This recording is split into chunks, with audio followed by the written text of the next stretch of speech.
Hello students, আশা করছি ভালো আছো। আজকে আমি গ্রাফ অ্যান্ড চার্টের উপর ক্লাস দিব। তো ক্লাসের শুরুতেই আসো জেনে নেই গ্রাফ এবং চার্ট বিষয়টা কি। দেখো, বাস্তব তথ্যের আলোকে একটি গ্রাফ কিংবা চার্ট দেওয়া থাকবে। গ্রাফ চার্টগুলোর বিভিন্ন উৎস যেমন পত্রপত্রিকা, ম্যাগাজিন, বইপত্র কিংবা ইন্টারনেট থেকে নেওয়া হবে।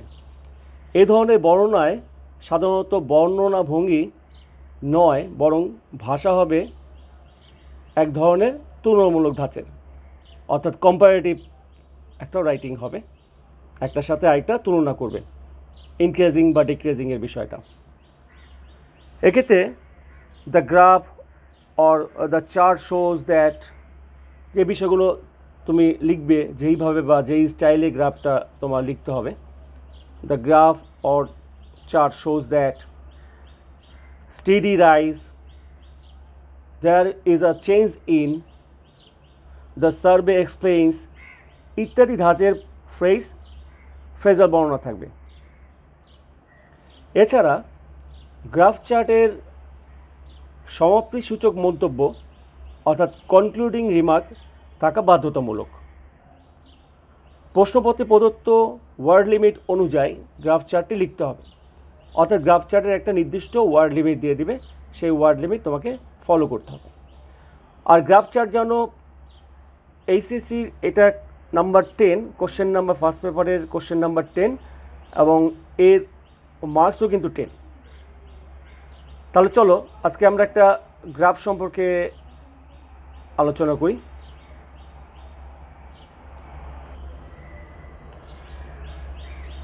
গ্রাফ চার্টের শুরুতেই আসো প্রশ্নটি বুঝে নেওয়া যাক।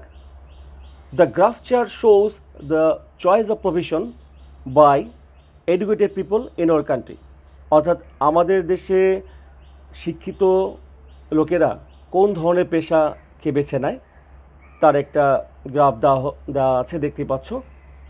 Describe the graph chart in at least 80 ওয়ার্ডস। এখানে 80 ওয়ার্ডসের একটা লিমিট দেওয়া আছে। এর মানে হচ্ছে তুমি 80 ওয়ার্ডসের কম লিখতে পারবে না, বেশি লিখতে হবে। বেশি লিখলে ভালো, 80 ওয়ার্ডসের মধ্যে লিখলেই ভালো এরকম কিন্তু ব্যাপার না। আসলে একটু বেশি লিখলেই ভালো হয়, 80 ওয়ার্ডস লিখলে কিন্তু খুব একটা বড় হয় না। আর যেহেতু এর মার্কসটা হচ্ছে 10, তাই একটু বড় করে লিখতে হবে। আর দেখো যে এই কোশ্চেনটা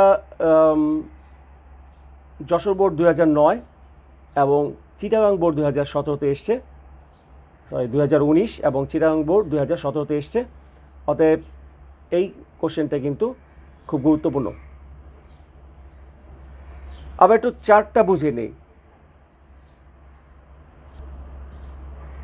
দেখো, গ্রাফ চার্টের 6টি কলাম আছে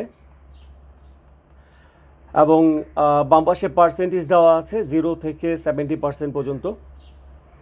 আর আমরা এখন দেখব যে কোন কোন প্রফেশনের লোক কত পার্সেন্ট আছে। শুরুতেই দেখো, ফার্স্ট ফার্মিংয়ে আমরা দেখতে পাচ্ছি 10%, বিজনেসে 20%, গভর্নমেন্ট জব অর্থাৎ সরকারি চাকরিতে সবচেয়ে হায়েস্ট 60%, রিসার্চ ওয়ার্ক অর্থাৎ গবেষণামূলক কাজের 10%, ব্যাংকিংয়ে আছে 40%, এটা কিন্তু সেকেন্ড হায়েস্ট, আর লাস্টে টিচিংয়ে আছে 30%, এটা থার্ড হায়েস্ট। এই ছিল মূলত চার্টের অবস্থা বা পরিচিতি। তাহলে আমরা এই চার্টটা আসলে কিভাবে লিখব পরীক্ষায় সেটা আমি তোমাদের দেখাচ্ছি। The graph shows the choice of profession by different educated people in our country, অর্থাৎ এই গ্রাফটি শো করছে আমাদের দেশে শিক্ষিত জনগণ কি কি পেশায় অংশগ্রহণ করে বা নেয়। The graph shows the farming is chosen as a profession by 10% educated people, অর্থাৎ গ্রাফ দেখাচ্ছে যে আমাদের দেশে 10% মানুষ ফার্মিংকে অর্থাৎ কৃষিকে তাদের পেশা হিসাবে বেছে নেয়। এটা অবশ্য আমাদের জন্য একটু দুঃখজনক ব্যাপার, যেহেতু আমাদের কৃষিপ্রধান দেশ, সেক্ষেত্রে ফার্মিংটাকে আরও বেশি নেওয়া উচিত ছিল, তাই না? কিন্তু দেখা যাচ্ছে মানুষ বিশেষ করে শিক্ষিত জনগণ কৃষিতে খুব একটা যেতে চায় না। নেক্সট দেখো, then comes the business profession and it is chosen by 20% educated people, এবং 20% লোক যারা ব্যবসাকে তাদের পেশা হিসাবে নেয়। The percentage of people preferring government job is really surprising, 60% educated people like government jobs.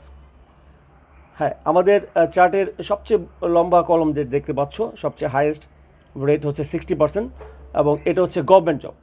তো দেখা যাচ্ছে যে এই পুরো চার্টে যে গভর্নমেন্ট জবে সবচেয়ে বেশি মানুষ পছন্দ করে বর্তমানে শিক্ষিত জনগণ, তারা 60% দেখতে পাচ্ছি আমরা গভর্নমেন্ট জব তারা পছন্দ করছে। But it is a matter of sorrow that, কিন্তু এটা দুঃখের বিষয় যে only 10% people choose research work, শুধুমাত্র 10% লোক যারা রিসার্চ ওয়ার্ক মানে কি বলতো, একটু আগে বললাম, হ্যাঁ গবেষণামূলক কাজ, মাত্র 10% ব্যক্তি যারা গবেষণামূলক কাজে অংশগ্রহণ করে। এটা কিন্তু দেখতে পাচ্ছ যে ফার্মিংয়ের মতোই, ফার্মিং যেমন 10% ছিল, এখানেও 10%, সবচেয়ে লোয়েস্ট রেট আমাদের এই চার্টের মধ্যে। Banking profession holds the second position, that is 40%। পরবর্তীতে ব্যাংকিং প্রফেশন দেখো,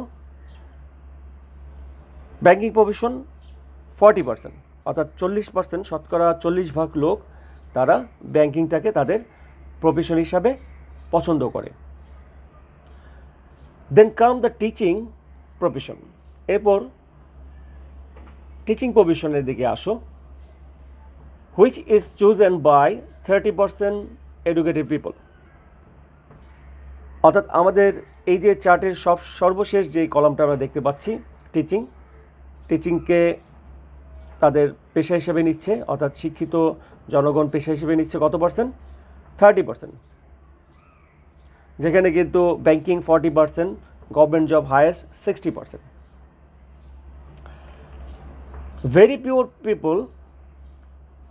very poor number of educated people chooses farming and research work। তো আমরা কি পেলাম যে শিক্ষিত লোকের মধ্যে খুব কম লোকই যারা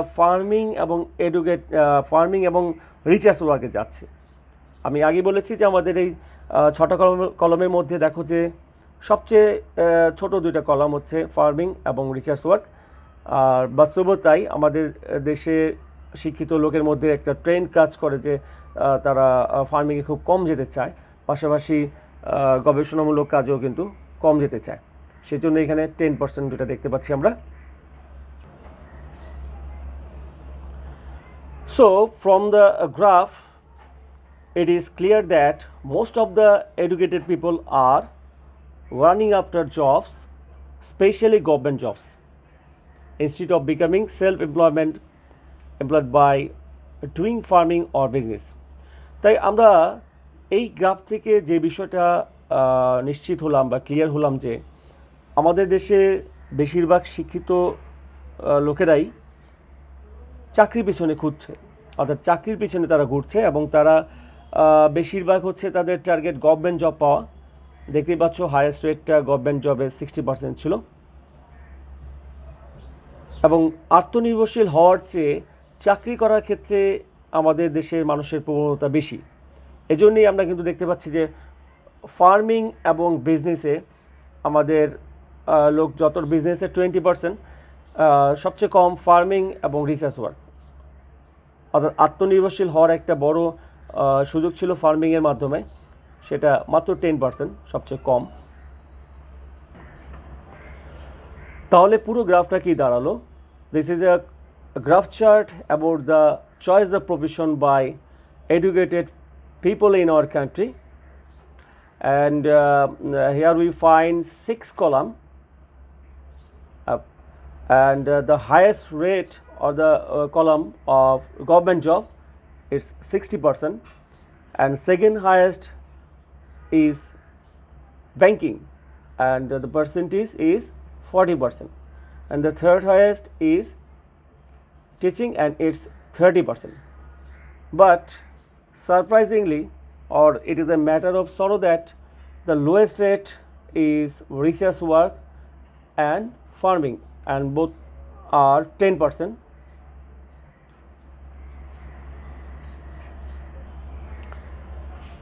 তাহলে আমরা এই গ্রাফে কি দেখতে পেলাম, যে আমাদের দেশের শিক্ষিত লোকের সবচেয়ে বেশি পছন্দের চাকরি হচ্ছে বা কাজ হচ্ছে গভর্নমেন্ট জব 60%, এবং সবচেয়ে কম হচ্ছে ফার্মিং এবং রিসার্চ ওয়ার্ক, এবং পরবর্তীতে এরপরেই অর্থাৎ গভর্নমেন্ট জবের পরেই আছে ব্যাংকিং, তারপর টিচিং এবং তারপর বিজনেস। তো এই ছিল আমাদের আজকের এই প্রথম গ্রাফ অ্যান্ড চার্টের ব্যাপারটা। আমার মনে হয় তোমরা বুঝতে পেরেছো। হ্যালো স্টুডেন্টস, চলো আমরা আজকে আরেকটা গ্রাফ অ্যান্ড চার্ট বুঝে নিই। কোশ্চেনটা দেখো, the graph below shows the internet users from 2000 to 2009, অর্থাৎ নিচের যে গ্রাফটা দেওয়া আছে সেখানে 2000 সাল থেকে 2009 সাল পর্যন্ত ইন্টারনেট ইউজার্সের একটা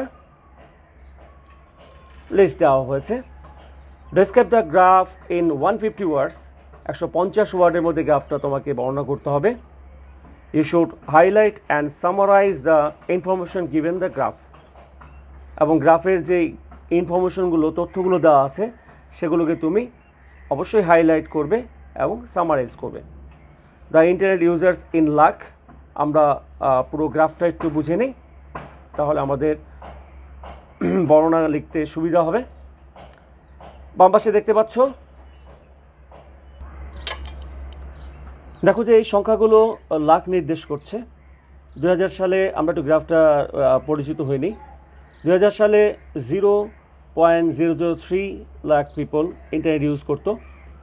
2002 সালে 1.5, 2003 সালে 2.43, 2005 সালে 3 লাখ, অ্যান্ড 2007 সালে 5 লাখ, 2008 সালে 5.56 এবং 2009 সালে 6.17 লাখ পিপল ইন্টারনেট ইউজ করতো। তাহলে আমরা একটু বর্ণনা দেখি যে কিভাবে লেখা যায়। চলো তাহলে ইন্টারনেট ইউজার্সের এই যে গ্রাফটা, তার বর্ণনা কিভাবে লিখব সেটা শুরু করি। The graph is about the internet users from 2000 to 2009. এই গ্রাফটা হচ্ছে 2000 থেকে 2009 সালের যে ইন্টারনেট ব্যবহারকারী তাদের একটা পরিসংখ্যান। The column graphs indicate different number of internet users. এখানে বিভিন্ন সংখ্যার ইন্টারনেট ব্যবহারকারী দেখা যাচ্ছে। In 2000, the number of internet users was 0.003 lakh. 2000 সালে ইন্টারনেট ব্যবহারকারীর সংখ্যা ছিল 0.003 lakh. In 2002, it becomes 1.5 lakhs. 2002 সালে এটা 1.5 লাখ, তাই তো 1.5 লাখ হলো। তাহলে নাম্বারটা কি হলো? ইনক্রিজিং হলো। ফ্রম 2000 to 2002 নাম্বারটা কিন্তু বেশ ইনক্রিজিং হয়েছে, অর্থাৎ ইন্টারনেট ইউজার্সের সংখ্যা বেশ বেড়েছে। In 2003, the number increased and it becomes 2.43 lakh. এবং 2003 সালে নাম্বার তো অবভিয়াসলি প্রতি বছর বাড়বে, সেই প্রেক্ষিতে বেড়েছে এবং তার সংখ্যাটা হচ্ছে কত? 2.3।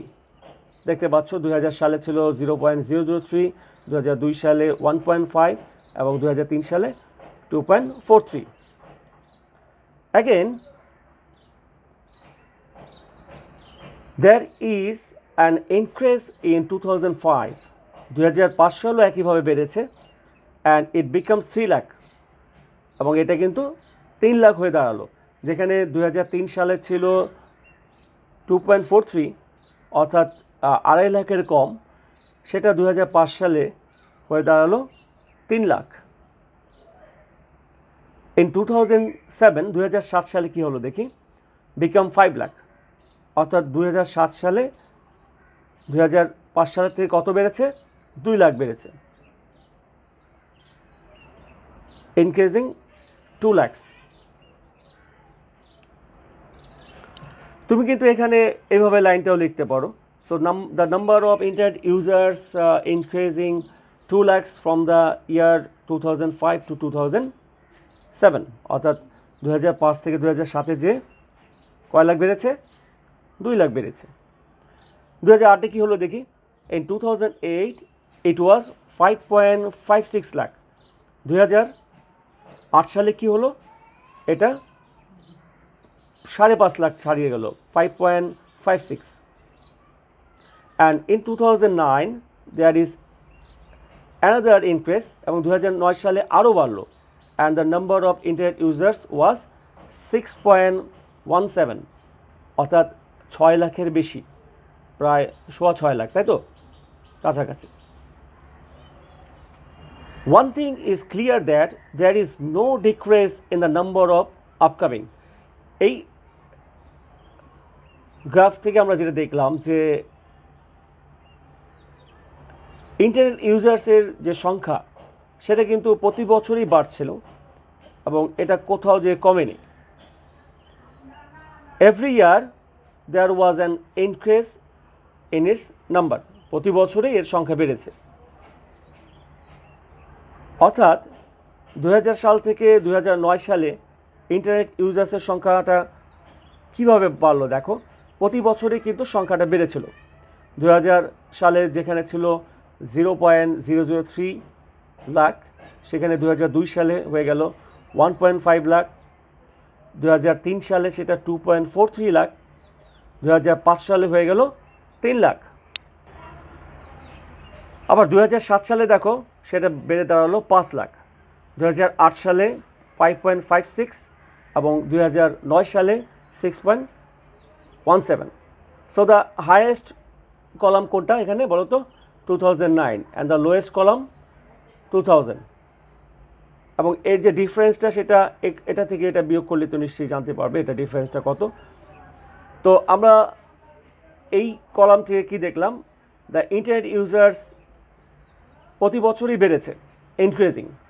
এই যে ইনক্রিজিং হওয়া, ডিক্রিজিং হওয়া, এই শব্দগুলো কিন্তু গ্রাফের জন্য খুব গুরুত্বপূর্ণ।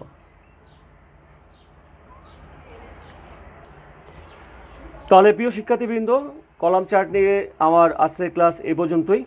কলাম চার্ট তো জানো যে একটা বা দুইটা চার্ট শিখলে প্রায় সবগুলোই পারা যায়। আমি পরবর্তী ক্লাসে পাই চার্ট নিয়ে আলোচনা করব এবং একটা বা দুইটা পাই চার্ট দেখলে তোমার আর পাই চার্ট নিয়ে কোনো সমস্যা থাকবে না। তাহলে গ্রাফ অ্যান্ড চার্ট নিয়ে কোনো কিছু জিজ্ঞেস করা থাকলে অবশ্যই আমাকে জিজ্ঞেস করতে পারো। আজকের ক্লাস এই পর্যন্তই। সবাই ভালো থাকবে, সামনের ক্লাসে আবার কথা হবে। Thank you.